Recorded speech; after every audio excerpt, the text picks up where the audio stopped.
Don't you owe the public an explanation?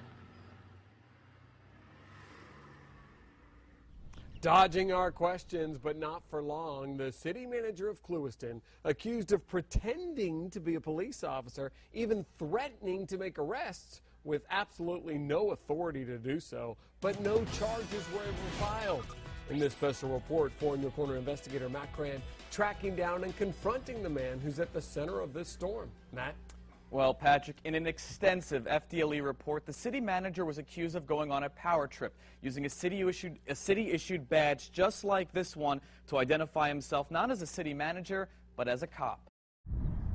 Home to U.S. sugar, Clewiston is known as America's sweetest town, but a top official is accused of souring that reputation. According to this report released by the Florida Department of Law Enforcement last June, city manager Steve McCown was accused of impersonating a police officer. So you're 100% sure he said he was a police officer? 101% sure. Earl Lancaster works security at the Tiki Bar in Clewiston. He remembers breaking up a fight around midnight on May 1st, 2011, when McCown told him to stop. He just let me know he was a police officer and that to let his buddy go. He says McCown identified himself as a cop 4 times that night, waving around a gold medal badge just like this one. I said, "Are you sure you're a police officer?" And he told me yes, he was. As city manager, McCown doesn't have authority to make an arrest, but Lancaster says that's exactly what he threatened to do to the guy who scuffled with his friend. According to the FDLE findings, McCown instructed Lancaster to detain the man, saying, "Tonight's your lucky night. I'm not taking you to jail." The implication was that he had the power to make an arrest? Yeah.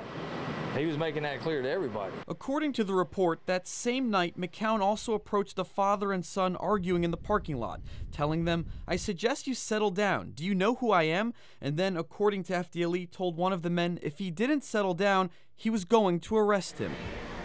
The owner of the Tiki Bar, Mary Ann Martin, was pouring drinks that night and immediately recognized McCown. He kept flashing a badge, saying he was a police officer. You're sure you heard him say police officer? Not once, but several times. I thought to myself, I didn't know that you got to be a police officer when you're a city manager. Despite the FDLE report and witness testimony, Mayor Richard Miller doesn't believe the accusations. Is it appropriate for the city manager to go around showing off a badge and saying, "I'm a police officer and you're lucky I don't take you to jail"? Is that appropriate? No, that's not appropriate, but I don't see any evidence of that occurring. According to FDLE's findings, McCown asked the police chief for a badge and a police radio when he was first hired in 2009. He was denied the radio, and the chief told him the badge would, quote, only get himself into trouble. I asked the chief, is there anything illegal about him having a badge? And he said no. It was just the chief's preference that he didn't. But the city's director of building, planning, and zoning eventually ordered McCown a badge just like this online for $55. According to the report, the badge was only meant to be used during emergency situations, such as natural disasters. Would you consider these fights at the Tiki Bar to be emergency situations? I wasn't there. I don't know how escalated this situation was. He's not using that to rape or steal or pillage. He's using that to break up a fight. We checked and found no other city manager in all of Southwest Florida carries a badge like this. He doesn't necessarily need a badge. No, he needs means of identification. Identification McCown already has in the form of this city-issued ID. The mayor says the only thing McCown did wrong was take his city vehicle to the bar. But FDLE disagreed, recommending the state attorney file felony charges against McCown for impersonating a police officer. That request was denied because the state attorney felt there wasn't enough evidence to prove criminal intent, saying in their response, in this particular case, the act of breaking up a fight would have been lawful if done by a private citizen. Steve! So we paid him a visit. Are you going around telling people that you're a police officer? No, sir. You're not? No, sir. I'm the city manager here at Clewiston.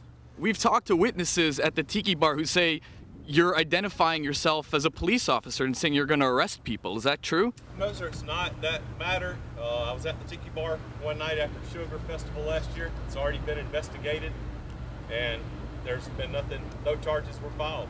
While charges were never filed, the state attorney's office urged the city to adopt a badge policy last July. Almost a year later, that still hasn't been done, and the mayor says it's not needed. You don't think there needs to be a policy stating how a badge can be used?